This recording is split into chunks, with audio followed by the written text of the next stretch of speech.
Good evening, ladies and gentlemen. Welcome to Spiritual Psychic TV and this show, Being Spiritual, with me, your host, Ashley Robinson. It's wonderful to be back. This will be our last show of 2021. I look forward to seeing you in 2022. This evening is a spiritualist philosophy show, folks. So if this is your first time here, there'll be no mediumship tonight. We do that several nights throughout the week. Tonight's an opportunity for you to ask your questions. You can ask Ash anything. I'm going to be giving a little bit of an address and a talk about a number of different things and a little bit about just what's going on in the world right now. I'm going to share a little bit about some of my hopes and some of my fears and where I've turned to spirit for some answers. So it is great to be here with you this evening. I'd like to do a couple of hellos and welcomes, but first a couple of housekeeping rules. So if this is your first time to this show or indeed the channel tonight, a special warm welcome to you. If you want to participate in the show, and this is an interactive show, we do encourage that on YouTube. Make sure that you've signed in with your YouTube account and you participate with a live chat. On Facebook, just head over to Spiritual Psychic TV main page. You'll find this live stream and you can make your comments on the wall. We're not looking for any spammers, but we are looking for your love and your light. Do let us know where you're watching the show from. And the other thing, folks, you can do us a big favor is continue to help us to build this amazing community that we have here. So please considering sharing this stream on Facebook or YouTube or across your social media channels. Okay. So let's have a look and see who we have with us this evening. I should be able to tell in a moment from your Facebook or YouTube handles who's watching and where you are in the world. I know we've got Jim, good old Jim here, hoping that we're all keeping well. Hiya, James. Kimbo, oi oi, evening, my darlings. Evening, Kimbo. The lovely Terry Wall. Thanks for all your hard work behind the scenes, Terry. Lovely, Stace. Good evening to you. Claire Colbeck says good evening. Rhonda Robertson, hiya. Karen Goddard, welcome. We were chatting earlier on. Hope you enjoyed your walk. Pryor, hello to you too. Lovely Mary Dixie. Hiya, Mary. Janine White, good evening to you. Lovely Julie Caswell. Get your difficult questions ready, Julie. Do look forward to them challenging. Evening to you, Michelle. Michelle Smith. Joy Howe. Good evening to you. And Daddy Ray Robinson, Mum and Dad watching. Hiya. Sherry Willman, good day from Tasmania, Australia. Good day, mate. Welcome. Hi, Sharon from Carlisle. Lovely Christine Davis. I know my cousin Brett is watching with his son Thomas this evening and Jody because he texted me earlier on. So good evening, guys. Hi, Christine. Sally Law, first time with you tonight. Well, a special welcome to you, Sally. So we're chatting spiritualist philosophy tonight. You can ask me anything. Lovely Natalie Bentley, good evening.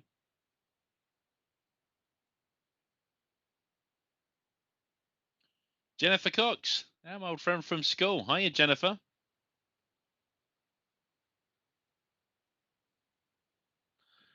Livy, sending love, lights and blessings to you all. That's brilliant, Livy. Right back at you. Lots of love from my house to all of your houses, seen and unseen this evening, folks. Okay, I've caught up, I think, most of the hellos. There's a Trish Woods. Good evening to you, Trish, as well. And if I've not specifically mentioned your name, sorry about that, folks, but lovely to have you all here. Feels very much Claire Kendall. Good evening, Claire. Definitely feels like winter, doesn't it, folks? It's part of the excitement for me around Christmas is knowing that we're approaching our longest night, so it starts getting a little bit lighter and a little bit brighter. Because for those that know me really well, you know I'm like a solar panel. I work so much better in the sun, and for me, getting that light, getting that sun, have so many benefits. Eva joins us from Sweden tonight. That's great. So we've got people halfway across the world, people 5 minutes round the corner, people across the pond. We got Mel joining first time as well. Welcome, Mel. And Canada. So as I said, friends across the pond, across the other side of the world, and round the corner. That's lovely. It's lovely to have new people joining the show tonight as well. We're going to natter on together interactively for about the next 90 minutes. We can chat about anything spiritual, anything spiritualist, and you can throw in your questions. But there's a couple of things I said I wanted to share with you. I wanted to tell you a little bit about what was going on. We got Yellowknife, Northwest Territories, Canada as well. Great to have some Canada links there this evening. And thanks to all of you that are sharing this feed as well, this stream. I say that really is appreciated. We do have a wonderful community within Spiritualist Psychic TV. It's something during the first sort of lockdown, something I started to really lean on, really start to think about what SPTV was there for me, so many of my church friends and family, my congregation, and having the opportunity to present on this platform on this show. It's, you know, in many ways a dream come true. It was also that great challenge that I needed as part of my own journey to take a spiritual, hiya Giant Lewis, to take a spiritual advancement every day. So my own learning. Wendy Watson from Australia. Good day, Wendy. Patsy Holbrook joining from the first time as well. Hiya, Patsy. Welcome to you. Yeah, Sunbusha Morale. Yeah, absolutely, Mary. Thank you very much for that. Wonderful Richard in the studio producing the show tonight. Thank you, Richard, for everything that you do. Some of the comments I'm seeing, Richard, are a little bit blurry at the moment. I don't know if there's anything I need to do about the resolution, but I can just about read them. It feels like I've already had some alcohol, and I'm saving that till after the show. Hi, Angela, from Salford, Love and Light. That's lovely. Thank you, Angela. So yeah, I was going to say a little bit about what was sort of going on in the world. Yes, thanks, Richard. It was zoomed in now, and yeah, it looks good. Thank you. There's a lot going on at the moment, isn't there? I mean, everyone has been affected by COVID and sort of coronavirus. Everyone has kind of had some sort of lockdown to contemplate or think about and rates in virus. But particularly for me in my part of the world at the moment, something very tragic happened last night. In many ways, an absolute stranger to me and my family, but I felt quite affected about it. I'm not going to go into too many details, but the headlines are there was a very bad fire in a residential house last night, about half a mile away from where I live. And very sadly, 4 children died, 2 groups of twins aged 3 and 4. And it's really has broke my heart and has affected me.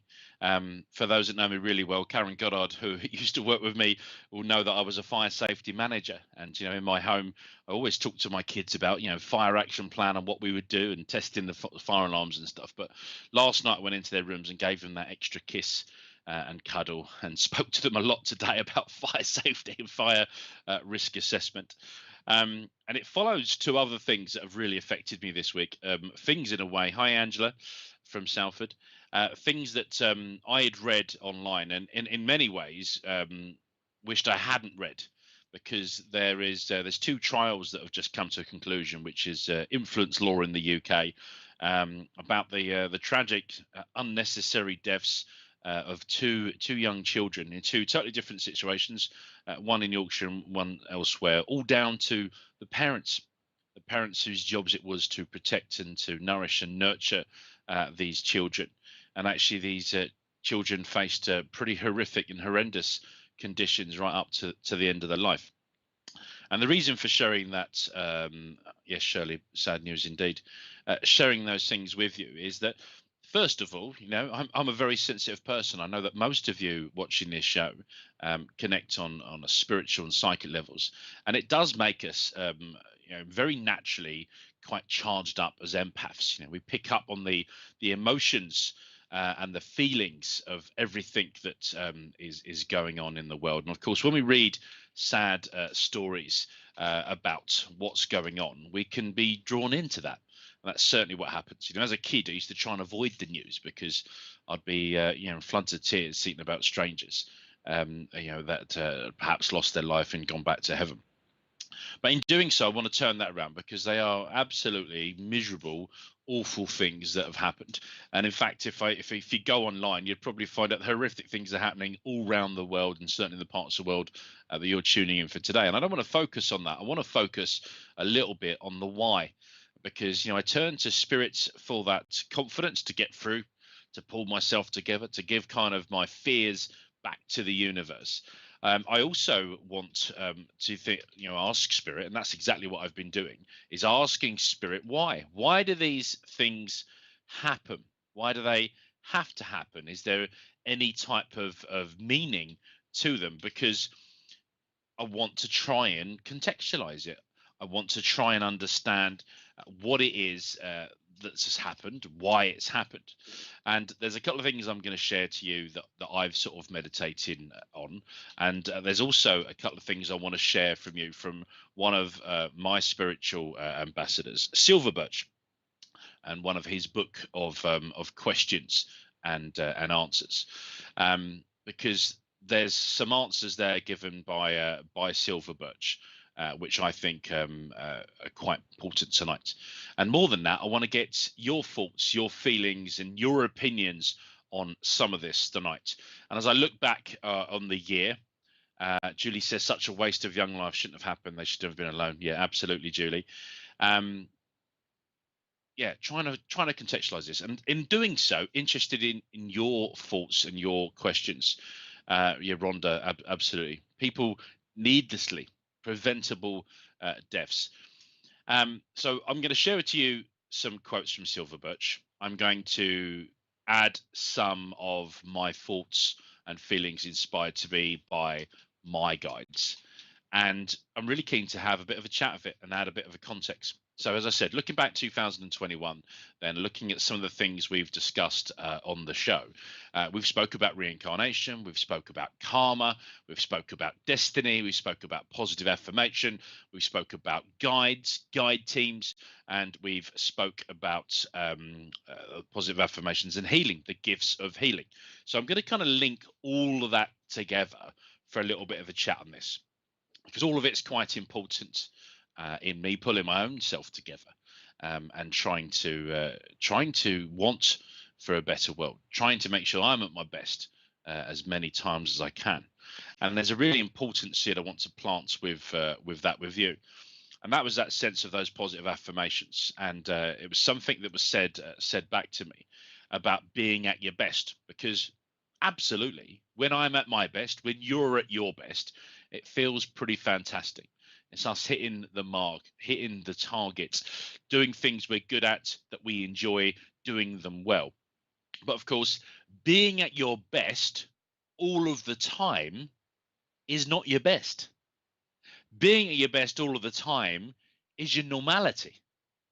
Being at your best some of the time, most of the time, can be a bit of your best. And there is a big difference there between normality, reality, and being at your best. Maria says the soul needs to experience life lessons to grow. My belief is the earth is one big soul school, and each day is a chance to learn and grow. Absolutely, Maria. And some of the things I'm going to share now will tie in with that quite nicely. So, Silver Birch, then I'm going to share some things with him, different things that was said. Spiritual questions and answers book. This book in particular was compiled by Stan Bullard and Roger Green. It was the Silver Birch Book of Questions and Answers. This copy was actually my grandfather's. I've borrowed it from the church. It's got his name in it, written by him in his special caps lock font that he designed. So I do like this book. And I'm going to read a couple of the Q&A within the book, and then I'm going to add some context as I took this to my own guides. So one of the questions then that was asked to Silver Birch was controversy regarding reincarnation. And the question was, would it not be wiser to concern ourselves with survival? And Silver Birch had this to say about survival and reincarnation, and I want to plant that as one of the seeds. So Silver Birch said, it is better to be in the light than it is in the dark. It is better to have knowledge than ignorance. It is better to know the laws than not know the laws. And it is better always to search for truth diligently and patiently rather than to sit still. It is always better to strive for progress. Survival is not the end. It is only the beginning. For when you understand that you are part of the Great Spirit, and because of that, you pass through just the avenue of death, unharmed and unchanged, that is not the end of all things. That is only the beginning. Now, we've dedicated a couple of shows to the concept of reincarnation. And while it doesn't have to be one of your spiritual principles, my understanding and concept of reincarnation is what makes my spirituality. It's what, for me, is being spiritual. And I think that what Silver Birch is saying there, yes, it's really important to focus on the now, to focus on the experiences available to us now, to learn from those lessons, to go through that progress in the way that Maria said about the soul needing to experience life's lessons.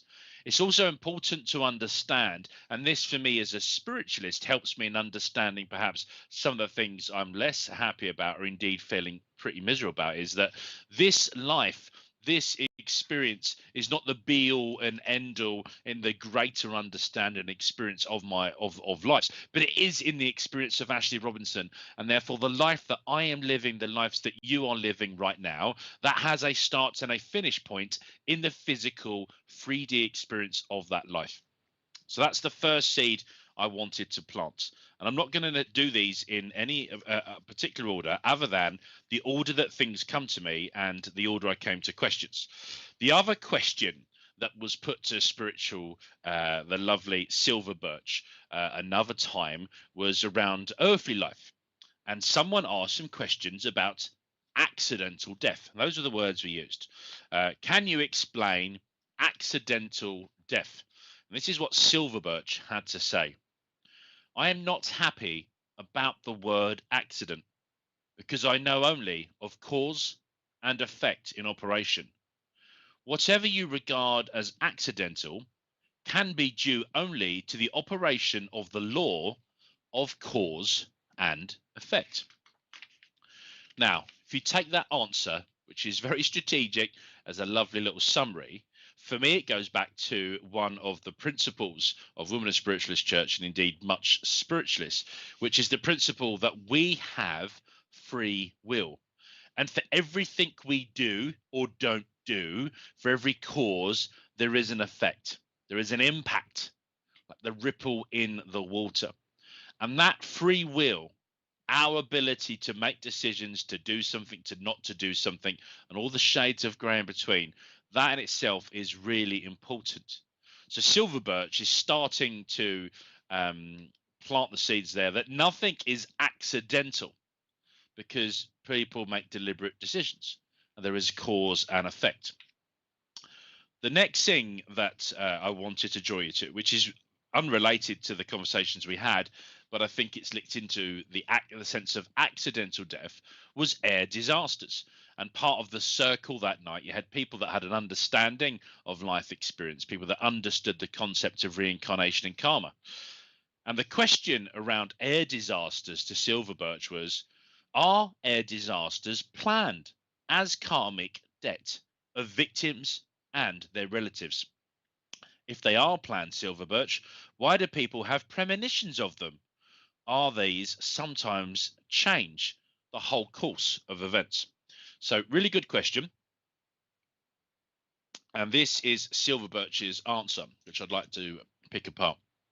Silver Birch said, this is indeed quite a question. I don't like the word planned. It presupposes that there is a deliberate attempt to plan a tragedy in your world. Everything that happens is due to cause and effect. As to the victims, I must use your language of these tragedies. Do not forget there is another side to the picture. Death to people in your world is something to be feared, but death to us is something of the nature of rejoicing. There are many in our world who cry when babies are born into your world. We rejoice when death brings freedom to those who die. It may be hard to understand, but destiny has a part to play in the great eternal scheme. This is a complex subject, in which fate and free will play their parts, and both are true. There is a restricted free will within the destined fate. This is the simplest way that I can put it. As to the premonitions, these occur because individuals momentarily remove themselves from their usual three-dimensional experience and are able to experience, however fleetingly, time as it exists in its own sphere. What you must try to realize is that time is an eternal present. It is your earthly relationship to time that determines what you call the past and the future. If you escape the three-dimensional barriers and get in touch with time as it really is, then you're aware of what the future to you is in comparison to the present time. Now, as to what use is made of the awareness is another matter. It can appeal purely on a super psychic physical level or on a spiritual one. The purely psychic is not the same as spiritual. You have what you call extrasensory perception, which can have no relationship to your spiritual nature, but merely an extension of your physical senses. So quite an answer there. And I love the way that Silver Birch, challenges the status quo on the use of words. This was probably, my dad would correct me, Silver Birch Q&A, it's probably 1970s. So when they use words like planned, I love the fact that Silver Birch, even through the guide, would challenge those words. The other really important thing, I think, was about understanding of experience. I've always spoke about babies and the start of the personality, the start of the soul being at the point of conception. As soon as the intention is made and conception takes place in the human body, I believe that they got the start and the joining of the soul, the personality. And I believe that that personality, that soul as we recognize it, comes from that place I call heaven, the spirit world. And it was interesting within this, they're talking about the same thing, that within the spirit world, they see those people leaving the spirit world to come to the earthly life. Julie says, how can we have any soul to leave those babies? Julie, I'll get you to rephrase that because I don't quite understand that in a moment, and I'll come back to it in a moment. Maybe hard to understand, but destiny has a part. That next part for me suggests that there is a plan. There is a plan, and that show we dedicated on reincarnation talks about this idea about perhaps picking some of the raw ingredients for the dessert of life that go into that bowl. Destiny perhaps being a part of that. But talking around the fact that free will perhaps isn't wholly free. It is a free will which is restricted within that destined fate. The little bit about premonitions and the ability to see the future. As a spiritualist medium, we always talk about the fact that we're unable to see the future because it's not yet happened. Of course, what Silver Birch is saying here, there is an element of destiny at play. But ultimately, in relation to the question around air disasters, they're saying that some of the cause and effect would be in the engineering of the aircraft, the decisions or the human error of the person flying the aircraft, the decisions to get on that aircraft and the decisions not to, but not necessarily the way it was meant to plan out. Now, Sherry Willman says, a lapse in fault by mother. It may be the fact that those babies were never to stay in the first place. Yeah, absolutely, Sherry. Suggests that, that in itself was the experience. Now, interesting because segue now as we're talking about children and we're talking about babies. One of the questions asked to Silver Birch was about birth control. And there's a question there. Lorraine Anderson says, light and dark are our experiences, positive and negative, shows our soul the mirror reflection of reality. Wow, that's deep, Lorraine. I like that. Thank you for sharing. Right, birth control. So Silver Birch was asked for their opinion on birth control. And Spirit Silver Birch said, you have been given free will and a conscience to distinguish between that which is wrong and that which is right. It always depends on the motive. Say that once. Say it 100 times. What is your motive? It is that which counts, nothing else. So birth control is a very private thing. I've got two little boys now. We tried for 10 years for our first one. We got baby number 3 on the way. And there's this interesting thing. I married a lady who's got heritage and links to Ireland and Catholicism, and the way that birth control features of it within that. Ultimately, you know, every time you have sex, it should be with someone you're married with. It shouldn't necessarily be for fun, but for procreation, to create babies. Now, what I believe is that every baby is meant to be. And there's another question that goes to Silver Birch later, which will go into this a bit deeper. But again, Silver Birch comes back to this point that you have free will. It is your motive and your intention behind what it is you're trying to do. Now, Maria asks a question here. She says, as souls, we are light energy form. We are connected. We are given these vessels. Yep, I agree. Our bodies purely to experience this earth. Without this, we could not see, touch, smell, taste. Yeah. We're looking at this situation from a very human perspective, so it's difficult to understand. Oh, Maria, fantastic. Thank you for sharing that, Maria Williams. That's a really lovely way of explaining it. So the next question that was put to Silver Birch here was, well, it wasn't the next question, but it talks about capital punishment and it talks about children.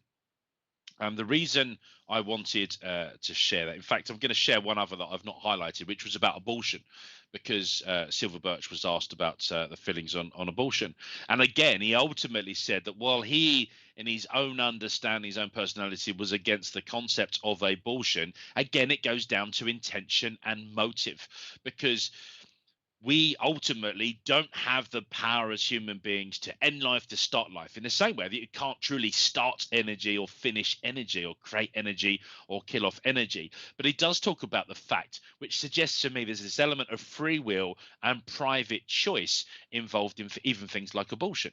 And therefore, ultimately, it goes down to the situation, the circumstances, because the experience that person is going through is very important.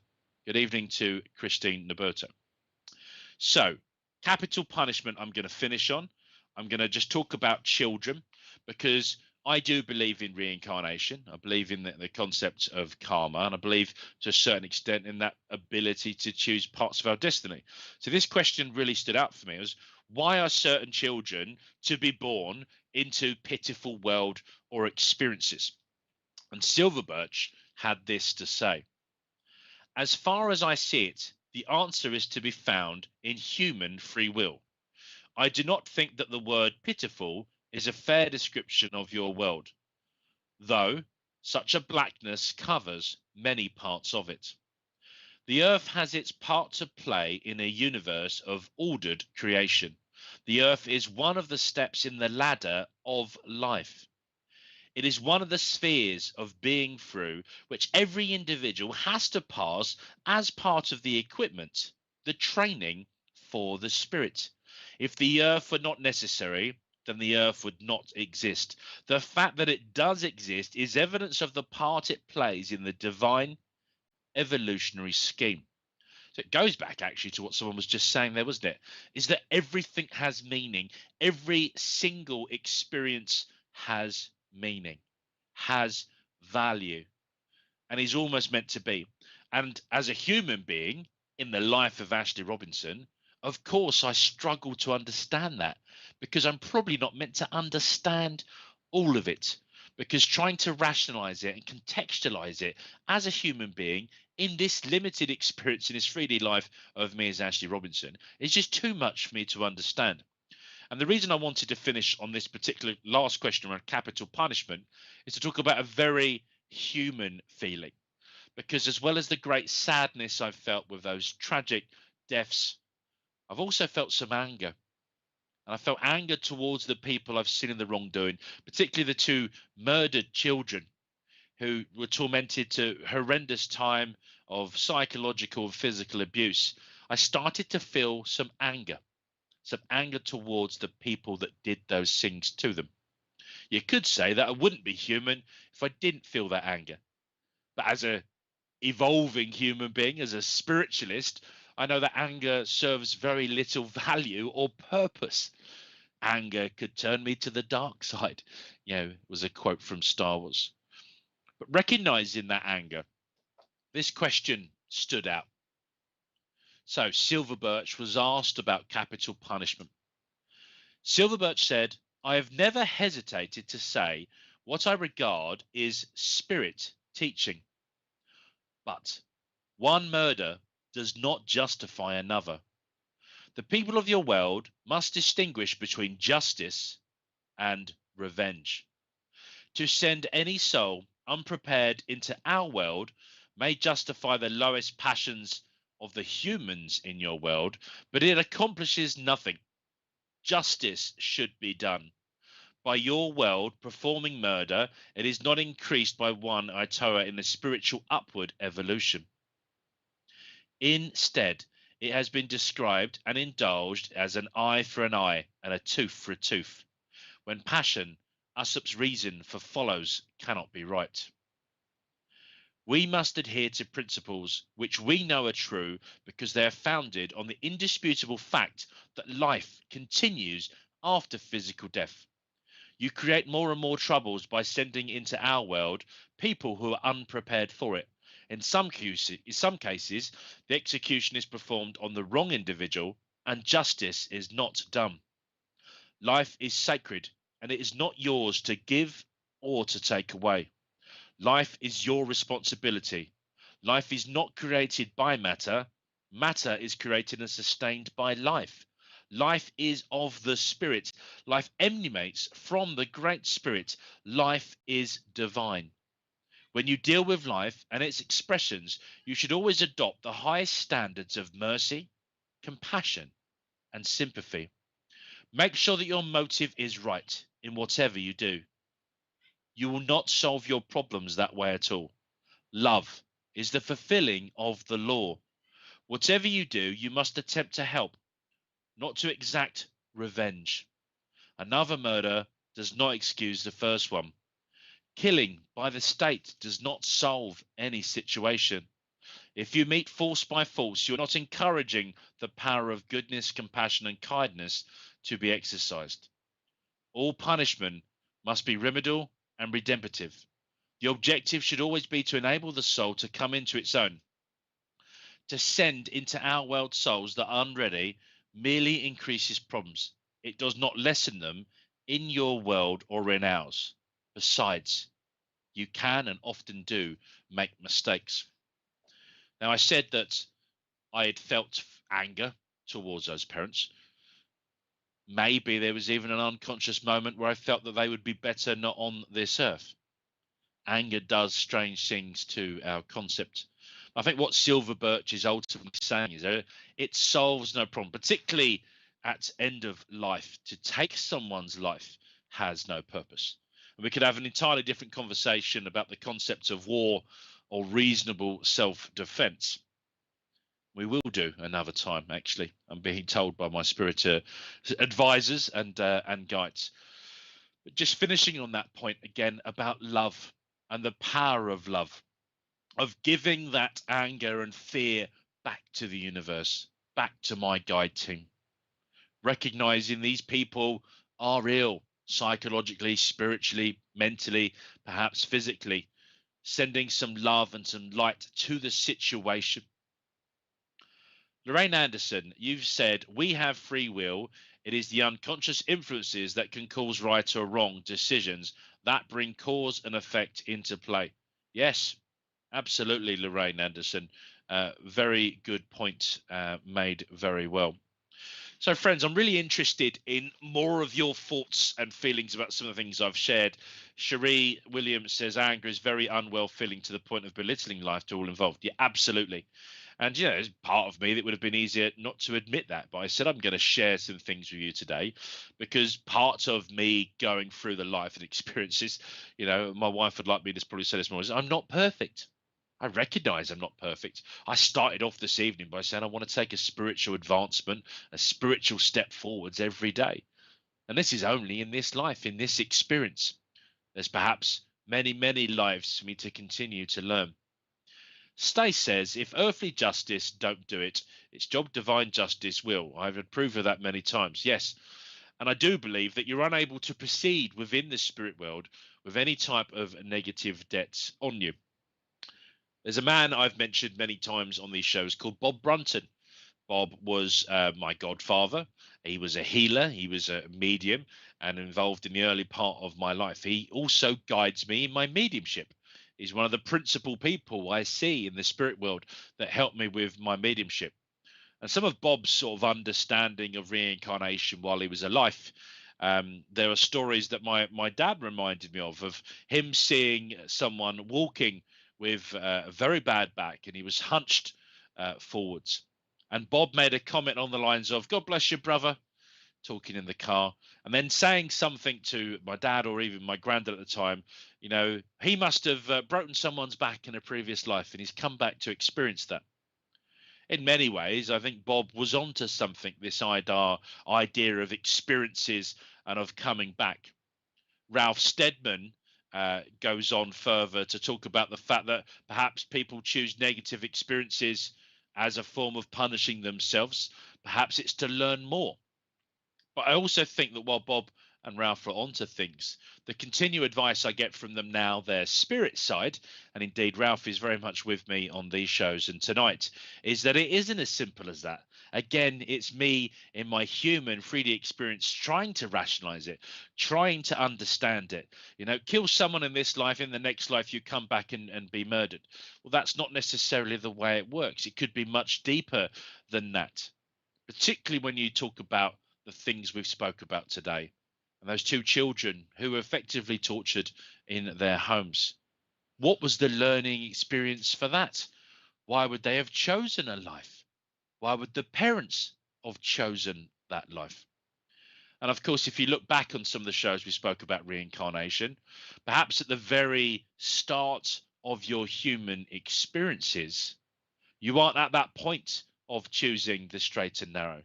You choose a life that looks interesting or exciting, or a life to experience things that you're going to abuse: alcohol, drugs, other things. The honest answer, friends, is I don't know. I think it's important we continue to ask. But as a spiritualist in 2021, moving on to 2022, it's about going back to that point I made, being at our best, understanding what our potential is, understanding what our best is, and aiming to be there as much as the time that we can. That's important for me. Hitting our best, being able to do it consistently and regularly, but recognizing our best isn't the routine and mundane of every day. Izzy Ryan says, my mum and dad always used to say, two wrongs don't make a right. Absolutely. And I think so many of these sayings that we've inherited are there as spiritual gifts to help us along the way. Stay Shaw says anger is a healthy emotion, providing it's released in a constructive way and used for the right intentions. Is he fighting for injustice and innocent? Absolutely, Stace. And again, it's about using those experiences. I always try and work out a bit of my anger into aggression and my aggression into my rugby. Not for the point of trying to kill my opposite number, but certainly trying to do it within the laws of rugby. There's my cousin, Brett. He says, no one's perfect. We learn from our mistakes, which makes us a stronger person for the future. Yes, absolutely, cuz. And I think we can do that in this life. We don't necessarily be weighed at the end of this life's experience. We can do it within this life. And in fact, making progression within our lives is, I think, one of the many, many important rules of cause and effect. Because if we're able to learn from what we're doing and how we're doing it, and we're seeking to improve, we're using free will to guide us and drive us there, then that in itself is really, really important. So in finishing, before we get to sort of more of your questions, I want to sort of go back to where I started about how I was feeling, about me turning to spirit to ask why these things have happened. And if this were a game of tug of war in my mind, on one end of the rope was this understanding that perhaps all of this was part of some sort of weird or twisted destiny, that all of these people had chose those experiences when they'd entered this life. And on the other end of that rope was the concept of free will means that people can do absolutely anything they want to do, good, bad, or indifferent. Whether or not they choose to listen to their principal guides is entirely up to them. And I think that I'm coming to the conclusion that both are absolutely possible. So many of the experiences we do have are important to chalk up as experiences. They will make us the people we are now. They will make us the people we're becoming. They will influence us in the same way that other people's attitude affects their behavior, which affects our attitude and behavior. These experiences will affect our behavior, and our experiences will influence our attitude. We will then behave in a way which will influence other people's attitude to influence their experiences. So, all of that is very possible. But the human being in me, Ashley Robinson, tonight, is unable to accept the fact that all of it was down to predestiny, that all of those people chose those exact experiences, because part of me just doesn't want to. And that's okay, because I haven't evolved to the point of being able to understand and rationalize everything. And in this life and in this experience, I'm not comfortable with it in the same way that Silver Birch would say he wasn't comfortable with certain words. So as it stands tonight, I choose to make a decision, in part influenced by my guides and inspirers, that says sometimes really bad things happen to good people. And that wasn't meant to be. It wasn't meant to unroll in that way, but it did, because of decisions, because of causes, because of the effect and the impact that those things had happened. How we react to those situations and how people react to those situations, that starts to mold us.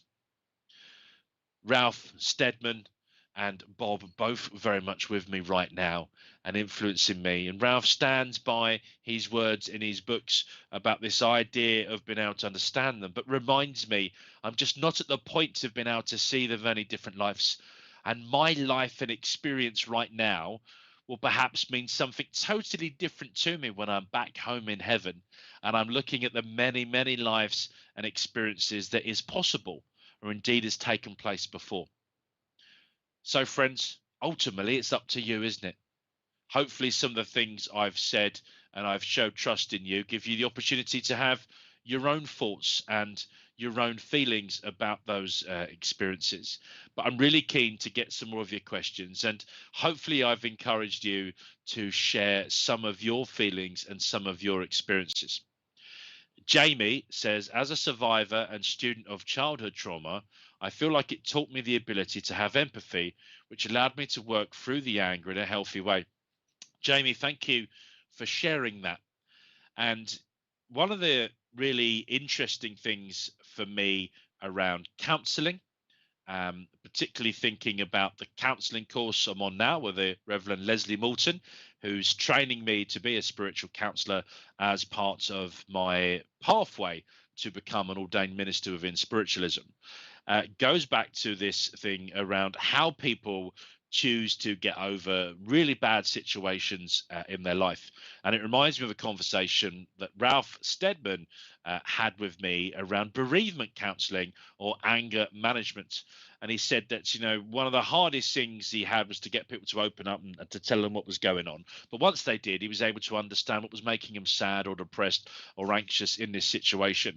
And ultimately, through working through that person and making a list of all the people that had upset them or done wrong by them and all the different bits of infrastructure, then the person would get to a point of understanding that those things had happened. Through progression, they might get to a point that they're able to forgive those things. They accept it.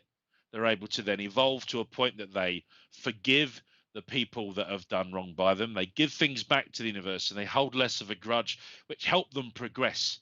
But Ralph used to talk about this other stage where you not only accept and forgive, but you thank them.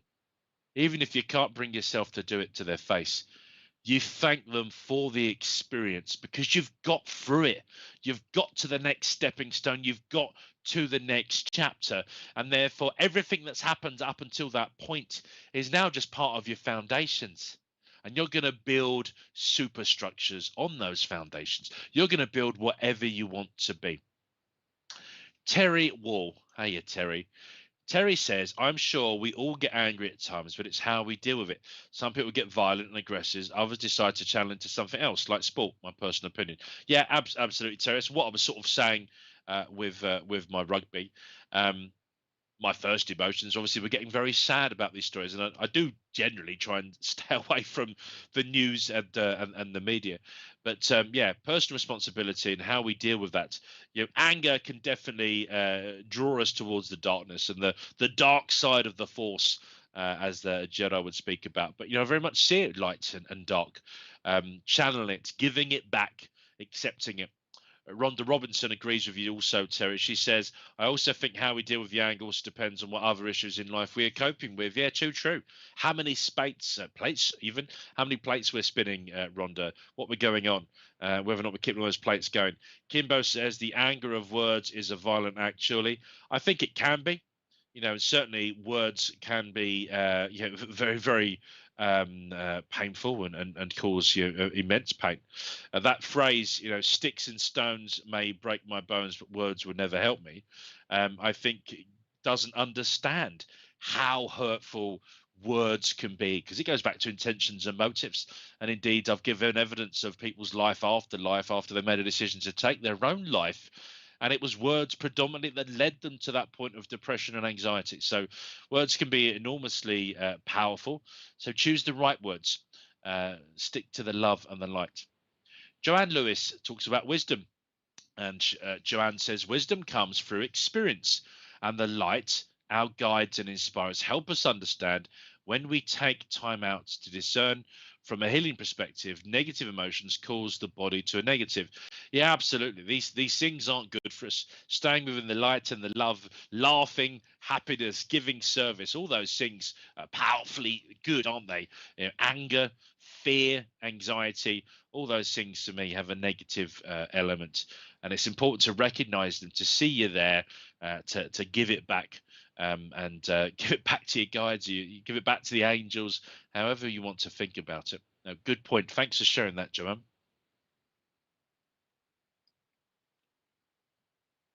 Okay, folks. So really keen to carry on, get your feelings, share them with me, and also throw in some of your questions. Bradley says, currently so disappointed with all the rugby cancellations tomorrow. It's a strange time of the year, isn't it? As someone that plays amateur rugby, Bradley, it's always a difficult time of the year to get people out, Christmas shopping and everything else that needs to be done. I'm sure that's passion more than anger. My sister, who might be watching tonight, could affirm.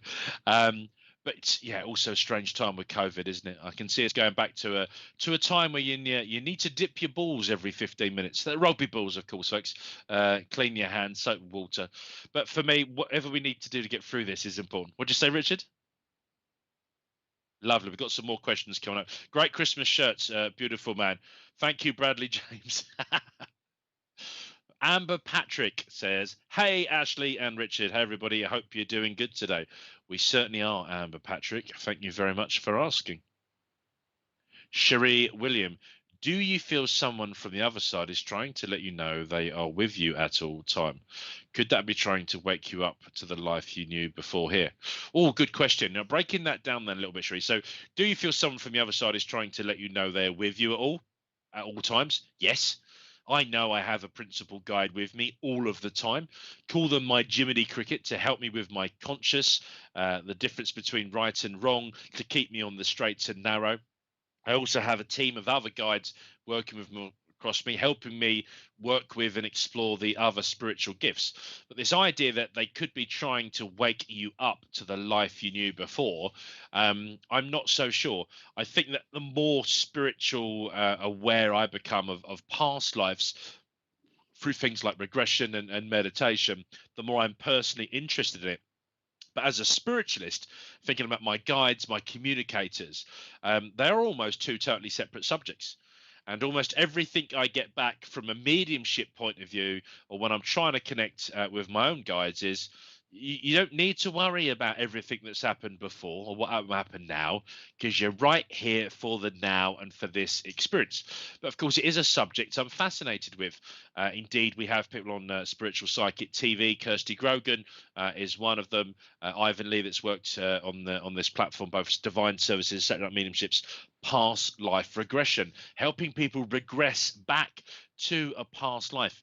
We've had people like Brigitte Visser on this show, the Origins of the Ancients show, talk about that concept of the Acacia records, the idea of where all these past lives and memories and sort of pearls of wisdom live in.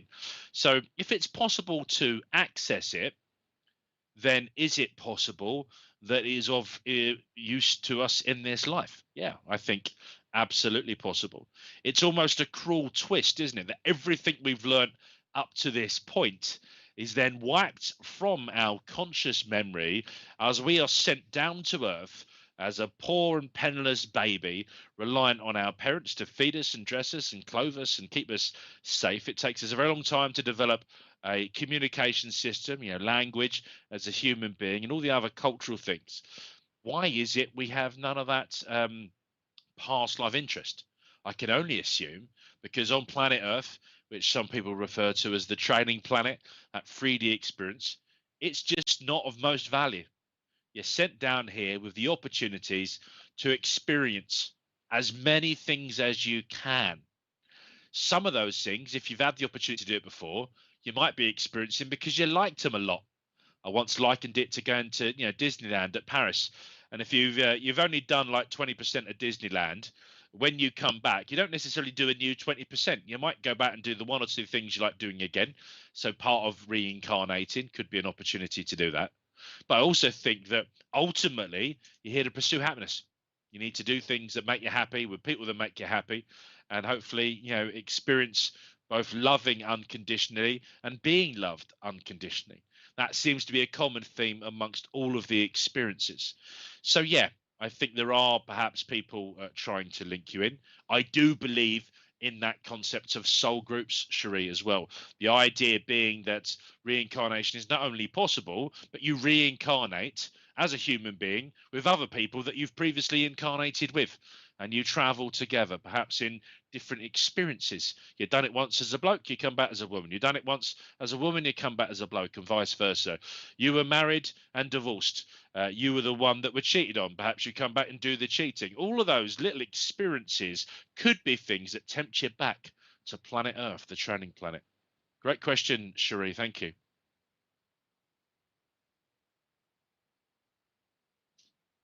Hello there from Cherie Luna Louise Stocky.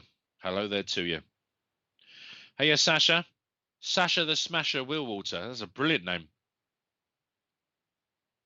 Joanne Lewis, do you think that the results of free will is what we end up healing as mistakes? Possibly. Ralph would always say to me that there's no such things as mistakes, in the same way that Silver Birch would talk about accidents. They're all part of the overall experiences, but sending love, light, and healing thoughts, getting over the cause and effect, I think that healing's a big part of that, and it's the opportunity to make a difference. Within the Silver Birch book, as you go on, people would say, if we all have a sort of, like a project, a start date and a finish date, and we've got all these things we need to experience in between, what's the point of spiritual healing and trying to help cure people of various illnesses? And Silver Birch would sort of come back and say, well, because healing was also part of the experience.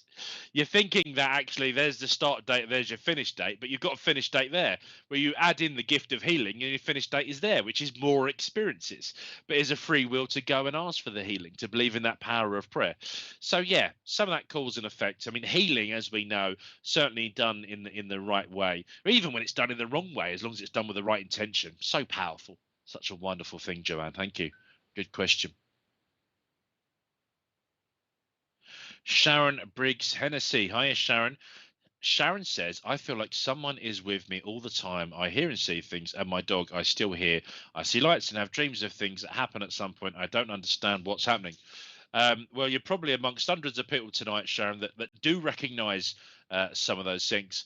And there's, just planting, see the difference between spiritual gifts and mediumship and psychic Everything, Sharon, is made of energy. We know that. We know we can't create or truly destroy energy. And a human being and a corpse is different because a human being has the presence of a personality. I call that personality the consciousness or the soul. That personality, when it leaves the human being as the vessel, still continues to exist as energy because you cannot destroy energy. And as part of that transition or that ascension, they exist as pure energy, as pure thought in that place I call heaven, the spirit world, a place of pure thought. So people that are around you and exist as energy, as pure thought, are trying to influence you. And they might be doing that from a physical phenomenon point of view for you to see and hear them, or they might be influencing you inside your mind's eye. Your dog is giving you that presence of being around the lights, the dreams. All of those could be part of the spiritual gift. They could all be part of your empathy, your empath skills, and your ability to pick up on energy. But what I would suggest you do, Sharon, is above and beyond finding some of the meditation programs on playback with Leslie on Fridays, or some of the shows I did on meeting your spiritual guides, what you really would benefit from is having a chat with a spiritual tutor. You can look up one on spiritualpsychic.tv.online. There's the directory. Find your local spiritual tutor, guide, circle leader. The other thing you can do is get in touch with your local spiritualist church or centre. You could use the directory for that too. And find someone like a minister or a spiritual counsellor that can help you through starting to understand a bit more about what is happening. But whatever's happening is controlled by you. You may not believe this, but you have your hands on the throttle. If you like what you're doing, keep steady, keep pacing forward, bring in some help. If you're feeling uncomfortable by it, slow it down. Ask your spirit friends and guides to slow it down as you start to understand more about your guide team. Thanks, Sharon. Good luck and best wishes. Hopefully some advice there. And do head over to the directory. Elaine Grout gives us the thumbs up. Hey, Elaine.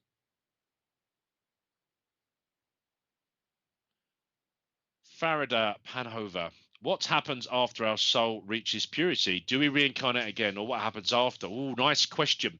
And it suggests that purity as a soul can be achieved.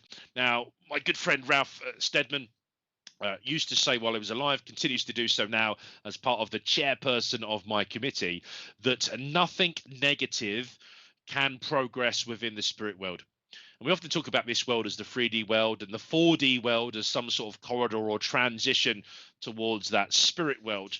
And I don't know enough about dimensions to give you any more sort of technical detail. But assuming your life after the life you have in a human being experience is a transitional place in the afterlife in heaven, in order to progress further within those realms or dimensions, in the same way that Jesus, the leader, used to talk about a house with many mansions inside it.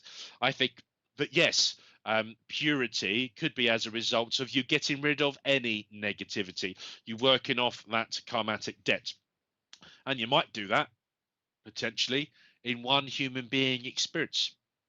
Ralph would suggest that it might take you tens of thousands of human being experiences to get to that point. So I think that when you reach that point or you get close to it, again, you're in charge. Your hand is on the throttle. You decide what you do next. I've got someone in the spirit world that dedicates themselves to helping me with my mediumship, my counseling, my healing, controlling my anger. I've got someone in the spirit world that's dedicated my entire human life. They've dedicated their spirit side life to guiding me as my principal guide, a life job. So there are lots of jobs we can do that don't necessarily involve reincarnation. The other thing is an interesting concept is that of ambassadors and of ascended masters. And you talk about people that perhaps get to a certain point where they've no need to reincarnate. There's very little new experiences for them to do, and they can add value from the spirit world. People will talk about the leader, Jesus, and the fact that he had reincarnated several times before the life of Jesus Christ and continues to influence us from the spirit world. Other people might tell you that Jesus has already reincarnated since those 2,500 years, where it was he last lived. So good question, Farada. Hopefully that answers that one for you. Okay, we'll go on to the next question. Prior, does our guides feel proud of us? Yes and no. It depends what we're up to, doesn't it, and what we're experiencing. I think that if we take out the word proud and we talk about love, yes, we are loved, unconditionally loved by our guides. And I think that every time we make an effort, every time we invest in ourselves, every time we open ourselves up and we open our mind, they are proud of us. And remember, friends, our mind is very much like a parachute. They work so much better when they're open. So, of course, open minded, living a life or dedicating a life to love and light and going forwards, then, of course, our guide teams feel proud of us. Pride, love, two things that come very close. Thank you, Prior. Jamie, boy, oh boy, my main guide is probably exhausted at this point.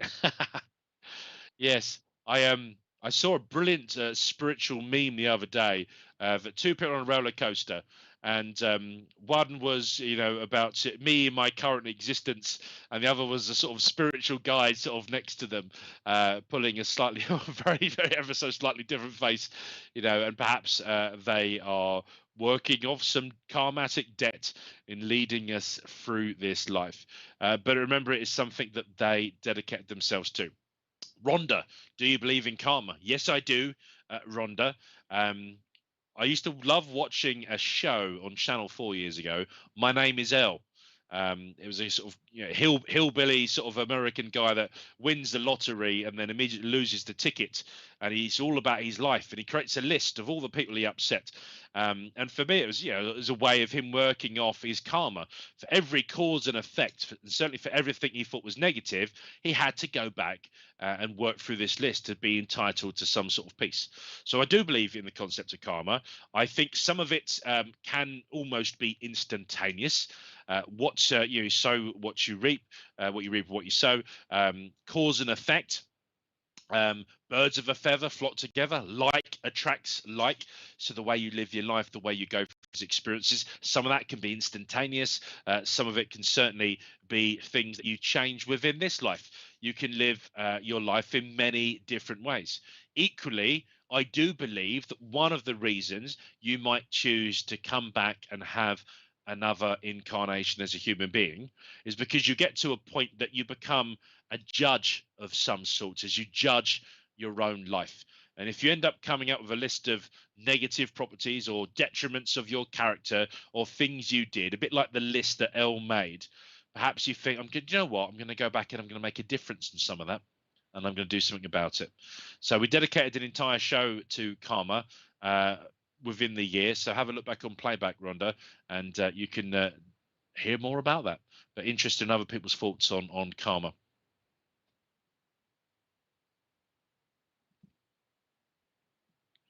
Okay, next question, please. Aya Zen, do you feel is the purpose of being an empath? How can it benefit you? Well, empathy, if we take as a sort of separate property, what an incredible thing as human beings to be able to do. Empathy being so different to sympathy. Sympathy often from the experience of going through something similar, we're able to sympathize with someone. Whereas empathy is not necessarily understanding that because you've gone through it, but understanding what they're going through and taking that into account. And as an empath, which I think links very closely to empathy, the ability to feel feelings or see feelings, auras, like the Ready Breck Glow.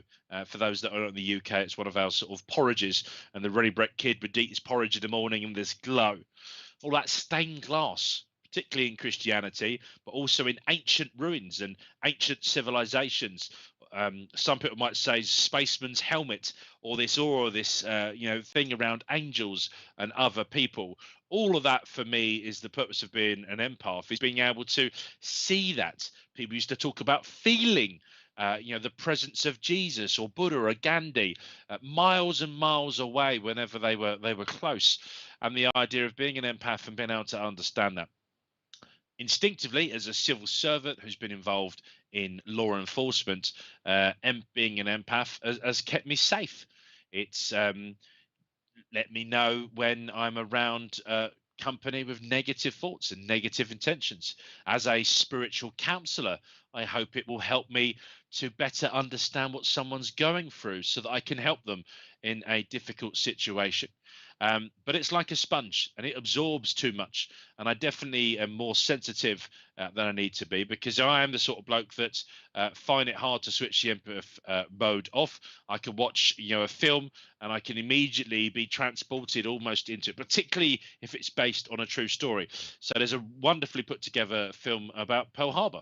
And I remember watching that and watching the historical moment where at the time the enemy, the Japanese air fleet bombed Pearl Harbor and people are dying in the water. And people said, well, they're all actors. It was all acting. But obviously, I knew that moment itself was being dramatized, but was real. People did lose their lives in that horrific conflict when we were taking out not just the enemy, but an evil that was the Nazism. And putting all of that together, it made me cry. That was an incredibly well put together and choreographed scene, great action and special effects. But little things like that can affect me in the same way that I said the news did, even as a kid or as now someone who's in their last year of their 30s. So, yeah, lots of benefits, not necessarily limitations, but things to be aware about. And it's important to recharge. And you've got to give things back. You've got to give things back. It's one of the things I'm learning as a spiritual counselor in training now is you can't take this all on yourself. Great, use it as a benefit being an empath and showing that empathy. Give it back to the universe afterwards. Zen, great question. Thank you. Easy question this evening, Ashley. What's the meaning of life? I think it's about 37. I think if I remember the film right, or 42. I mean, being corrected. Anyone that's seen the Monty Python, yeah, Life of Brian. Yeah, the meaning of life: to experience everything, Julie. To experience everything. That is the meaning of life.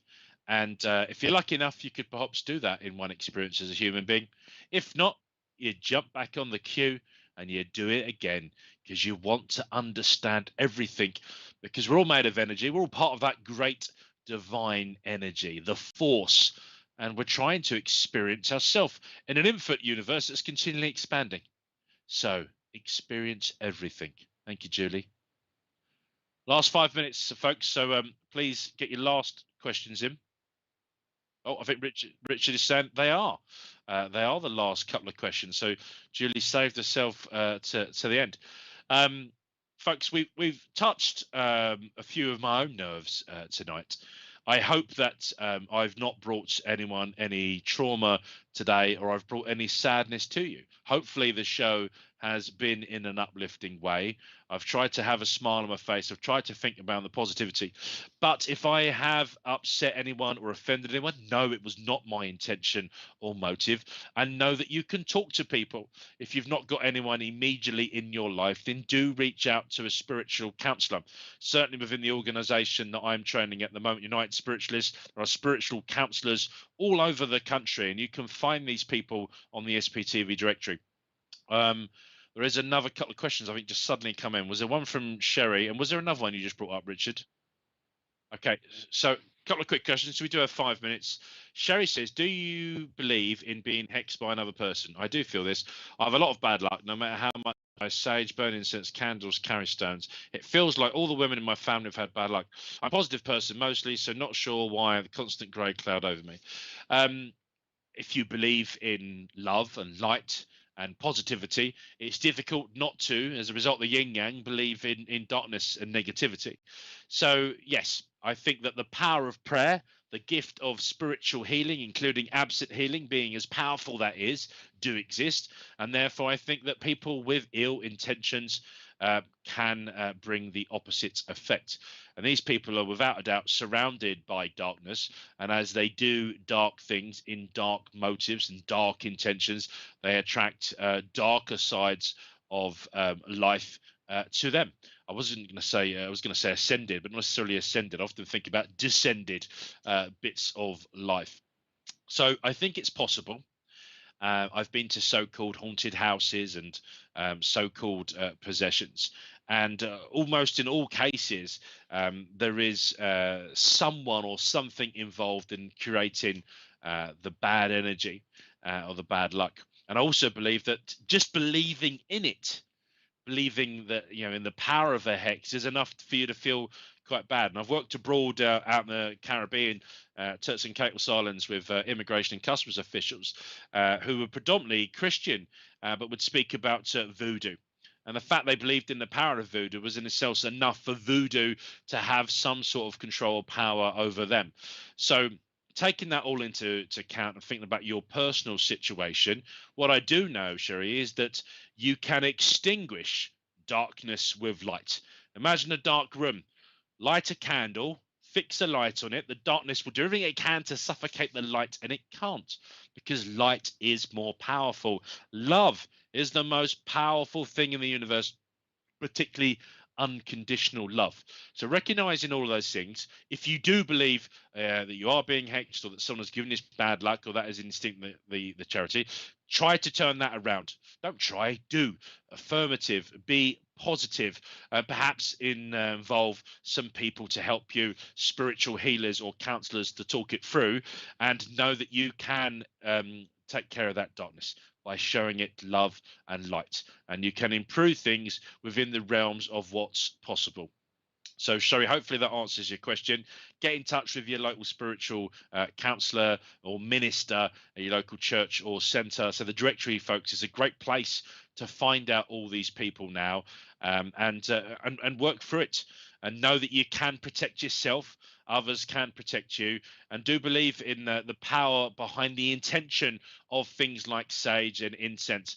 Recognize the power of your intention, of your affirmation, Sherry. Good question. Thank you.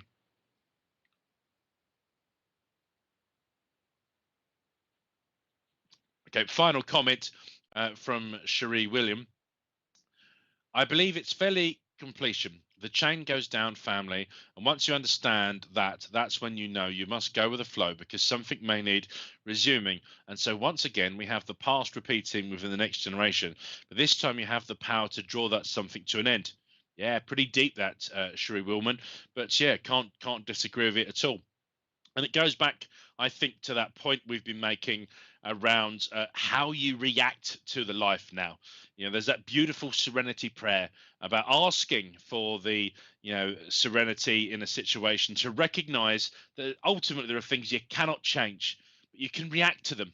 And you need courage to get through the situations in how you react and how you behave. But if we do not learn from our history, we are perhaps doomed to repeat it. And if we think about our past lives as potentially being part of our soul's progression and our soul's history, then of course it is important to learn from that. And some people talk about that power of past life regression and going back deep into those situations to see what some of those life lessons were and the learnings you want to do. So if it's something you're interested in, do seek out a past life regressionist. As I say, Kirsty Grogan knows one of the people on the SPTV. She also on the Academy and the VIPs. I'm sure you could send her a message on their own page about that. And if any of you are coming to our spiritual and psychic weekend, Spirit Seeker, in March next year, she'll be giving past life regression an opportunity to people down in Bournemouth with us. So head over to spiritseeker.co.uk for more information about some of those things that Kirsty and others can do, and of course about our spiritual and psychic weekend. Otherwise, folks, we've come to that end of the show. We've come towards the end of the night. I just wanted to plant a couple of seeds about other things going on. Ordinarily, every Saturday night at 8 o'clock, you'll have a demonstration of mediumship. I believe this weekend there is no live stream demonstration of mediumship Saturday night, but there is the opportunity for some get-togethers. If you're on Facebook, head over to the SPTV fan page. Continue the chat and the conversation, participate in Zooms and interact with your community. Of course, you'll find... Oh, go on, Richard. Okay, so because there's no mediumship tomorrow night, there may be a Zoom chat and an opportunity to get together and have a bit of a chat and a gossip and chat about absolutely anything you like. But on Sunday morning, you've got the divine service. live from Women of Spiritualist Church with my mum and dad and the many wonderful people at Women of Spiritualist Church. You'll have a demonstration of mediumship Sunday morning from 11 o'clock Greenwich Mean Time. You'll also have some readings and you'll have a bit of an address from the visiting medium. Also on Sunday nights, you have the opportunities to participate again in Zooms and VIP nights. There are also some development opportunities. We've got a very sympathetic audience and we've got some open platform. And then throughout the week, lots of amazing shows.